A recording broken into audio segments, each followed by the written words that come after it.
back to another Changemaker chat where we talk about the highs and lows of what it means to be someone who wants to change the world. And today we're going to talk about a really hefty topic, service with dignity. Kim and I are both huge fans of Robert D. Lupton and his book, Toxic Charity. And his whole book, it actually ends with this sentence that I think is a really good primer for the work we're going to get into today. So he says, the poor, no matter how destitute, have enormous untapped capacity. Find it, be inspired by it, and build upon it. So Kim, how would you define this kind of service? I think a lot of times we have a tendency as human beings to want to serve other people. I think that's awesome. We want to help the people around us. I did read something the other day, actually, it was probably in Toxic Charity, that said the desire to help others reflects the imprint of our Creator on our hearts. We want to serve other people. But I think the problem is that sometimes we serve them in a way that is really just serving ourselves. It's really just making ourselves feel good, but it's not giving them any sense of ownership. It's not giving them the ability, the skills, or the expertise to do it on their own. So for example, when we hand people money, they can do with it what they will, but we haven't taught them how to budget their money well. So yeah, I think conversely, the service with dignity concept is providing the recipient of the service ownership of their own success, creating a space for them to be able to start to begin dreaming for their own future, wanting the best for themselves, and really giving them the space to breathe and to be able to focus. And sometimes that is some of those relief services. So they're not worrying about some of these, like Maslow's hierarchy of needs. If you have your food and your basic biological needs met, then you can start building on money management, relationships, those kinds of things. But sometimes you do need those needs met so you can move forward. But it's trying to— You can't do anything if you're hungry. If you're hungry, yeah. And if you don't know if you are going to have a roof over your head tomorrow, you need those securities taken care of. We've probably heard it all the time, be a voice for the voiceless. I think we need to be really careful with how we interpret that phrase. We need to be careful that we aren't giving our voice to the voiceless. We are amplifying their own voices, their own strengths, their own stories, and allowing them to own and be the powerful change in their own communities and in their own families. To kind of go back to what service without dignity looks like, we create this more moral hierarchy that if we're giving to an organization, that must mean we're a better person. We obviously have XYZ, we do this, we give back. It's really recognizing a humble position of, you didn't necessarily make better choices, you had better choices to make, but really taking this posture of humility and learning and recognizing and celebrating everyone's intrinsic value. I have a good example of it. I used to work for a nonprofit in a small town in Florida, and I loved the way that they served their community. They attended the basic needs, emergency services, and it was, if your electricity is about to be shut off, let's do it. One of the things that organization did was during Christmas time, and I can't remember what they called it, but they had a Christmas store that a bunch of people would donate gifts to this organization. And instead of this organization wrapping up the gifts, handing them out to the children in the community, and the parents not knowing what their kids got, two, having that sense of, I couldn't provide for my own family, this organization collected it all and created a store. So parents would come in and they would apply to go to the store. Well, they had to get a certain amount of points, and they did points by volunteer hours, reading with their children, attending a school event, attending a community event, and they could get points in different ways. The amount of children they had is the amount of points that they needed. And then they would go and they would shop. And they could pick out a certain number of gifts per the kids, and they picked it out. So they earned it. They chose it. There was a wrapping section in the back. So then they went and they wrapped the gifts, and then they brought them home. And it was this ownership of, I did this, I got to earn this for my children. And I feel the pride and joy of that when they get to open it Christmas morning, because I did that. It wasn't just handed to my kids. Yes. And I think that is such a beautiful example of dignity and service, is giving them the pride of, I did this, I got to do this. Because when we do something that's exciting and we do something that we feel successful at, I mean, that's just like an incredible feeling as a human being of, I did that, I got to do that. On the other hand of your example of the Christmas store, I love that, because I actually every year at Christmas feel like I'm obligated to give to these organizations that pass out Christmas gifts, because that's what is done every year, even though I know how much really damage that can actually end up doing to the kids. You know, they now think that someone else outside of their family has to provide, so they're able to get Christmas. And then you take the mom or the dad sitting in the corner, and they actually had seen too, a lot of dads won't show up because they just can't handle seeing somebody else provide for their kids, and how much just emotional damage that these kinds of services do. So Taylor, this service without dignity, this service that honestly does a disservice to those in need, why do you think they continue? And even though they may create dependency or harm, why do these services continue?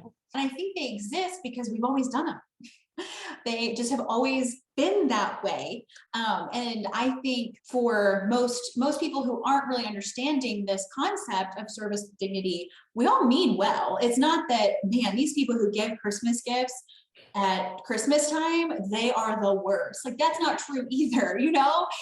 They're working with the knowledge that they have.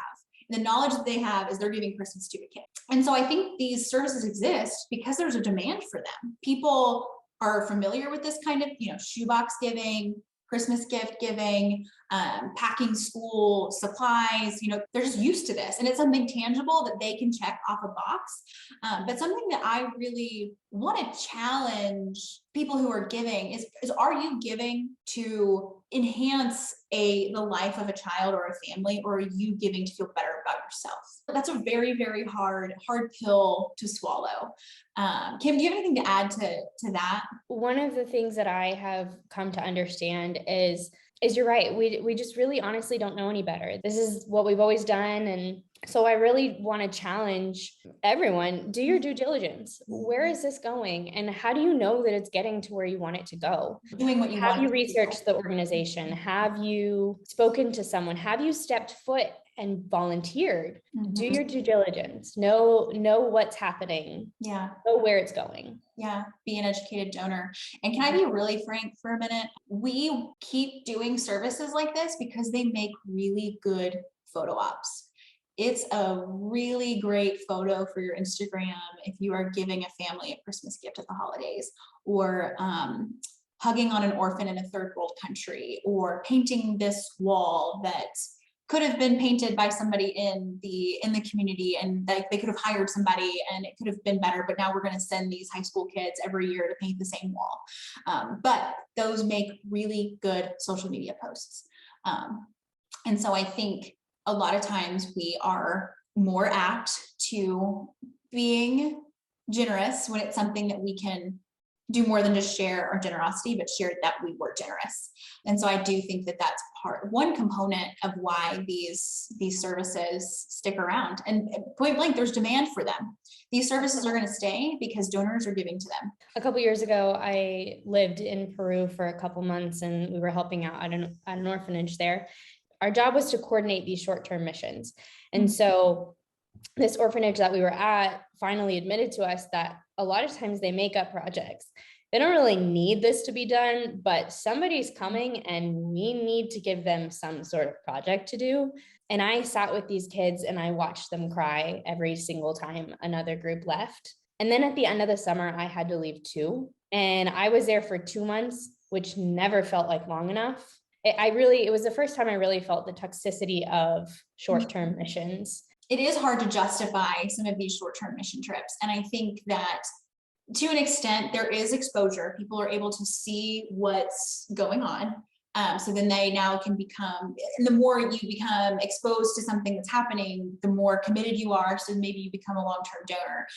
similar to you, Kim, I had been going to this organization for every summer for a couple of weeks, over a long period of time, that specifically served communities in Appalachia. And when I went and spent 3 weeks there just to kind of learn, like, do I want to move here? Is this somewhere that I want to like put roots down and be a part of? And I realized for the first time kind of that, veil being lifted of how burdensome mission trip season was for that local ministry. They went to stress level 10. So I'm, thinking like, oh my gosh, we are bringing so much good to this community. When in reality, we were causing so much stress for the people who are doing the good work in the community. So honestly, Taylor, it's just like super depressing. And I feel like all we've talked about is negative. So let's kind of turn it around. What can we do? How do we bring dignity in our service? How do we do this? Yeah. Well, I think first of all, if you are still with us, then we will say, read Toxic Charity by Robert D. Lupton. And I think whether you work in the nonprofit sector, you volunteer in the nonprofit sector, or you give to any nonprofit organization, I think it is just a fantastic book and will meet you wherever you are on that journey. And I think become educated donors. Kim touched on this a little bit. Know where the money's going. Ask the questions about their long-term vision for the individual receiving their support. What is their vision statement for that community? We exist because we want to see this ideal on the other side. And what their services really mean for the community. Is it a need that's even being felt in the community? Or are they just making that up so they can keep getting funding? Or are they really meeting the pressing needs? And are they going beyond the root, upstream from the issues, or are they just putting band-aids on, all over the community, and it's just going to stay forever? So I just think being an educated donor is really, really important. And I think for the nonprofit leaders, it is going to be a little bit of educating the donors and the people you're serving, because we have created this expectation. It's now actually having to reteach our communities, this is actually what's best for you. And I know that this seems a little bit hard, but it's going to be better in the long term. I believe in this. I believe focusing in development and organizations that empower local leadership. The local leaders are the ones who know the heartbeat of the community. Yeah, they're the ones with the relationships. Honestly, service with dignity means messy relationships. Yeah. So if we're not willing to get our hands dirty and make those relationships, let's give to the people who already have those relationships and who can make a difference there. Yeah, absolutely. And I think we, as nonprofit leaders, as donors, I think we need to just keep looking for ways to provide people with opportunities for them to more than just get by, but to thrive. And they can feel valued as not just a checkbox, well, you've received this, so get the rest of your life together, but like, let's value them as a dreamer, an artist, a full human being. Well, I really appreciate you, Taylor, and all of your wisdom. We're so excited that you guys joined us today. We'll see you guys next time.